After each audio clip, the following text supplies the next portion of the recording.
আর সত্যি যদি বাচ্চাটাকে আমি ভালোবাসি তাহলে প্রথম কাজটা করব, তাকে আগুন থেকে বাঁচানোর চেষ্টা করব, যার জ্বালানি হবে মানুষ এবং পাথর। আমি মোটামুটি বুঝি যে 1% মানুষও নিজের বাবার জানাজাটা পড়ানোর যোগ্যতা রাখে না, জানেই না সে কিভাবে পড়াইতে।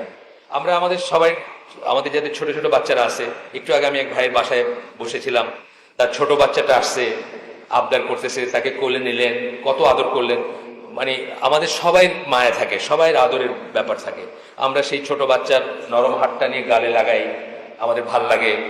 কিন্তু আমরা কি কখনো চিন্তা করছি যে এই নরম হাতটা একদিন আগুনে পুড়বে, সব গলে গলে পড়ে যাবে, আবার আবার সেটা রিগ্রো করবে, আবার সেটা হবে হাত, আবার পড়বে এবং অনন্তকাল চলতে থাকবে। এই সম্ভাবনার কথা যদি আমি চিন্তা করি, আর সত্যি যদি বাচ্চাটাকে আমি ভালোবাসি তাহলে প্রথম কাজটা করব, তাকে আগুন থেকে বাঁচানোর চেষ্টা করব, যার জ্বালানি হবে মানুষ এবং পাথর। তাকে চকলেট চুইংগাম খাওয়ায়া, তাকে ফল খাওয়ায়া, তাকে ব্যারিস্টার বানায়, তাকে জজ বানায়া কিন্তু আমারও কোনো লাভ নেই, তারও কোনো লাভ নেই। তার লাভ এবং আমার লাভ কিসে?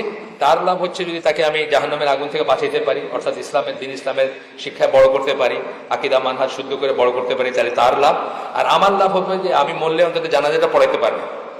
আমি ঢাকা শহরে এরকম বড় বড়, মানে এর চেয়ে অনেক বড় মজলিসে কথা বলি। আমি মোটামুটি বুঝি যে 1% মানুষও নিজের বাবার জানাজাটা পড়ানোর যোগ্যতা রাখে না, জানেই না সে কিভাবে পড়াইতে। তাহলে আপনি পিএইচডি করাইলেন, আপনি মিনিস্টার বানাইলেন, আপনি প্রেসিডেন্ট বানাইলেন, চেয়ারম্যান, অনেক কিছু বানাইলেন, কিন্তু আপনার ছেলে আপনার কোনো কাজে লাগলো না, আপনার জানাজাটাও সে পড়াইতে পারলো না, মরলে।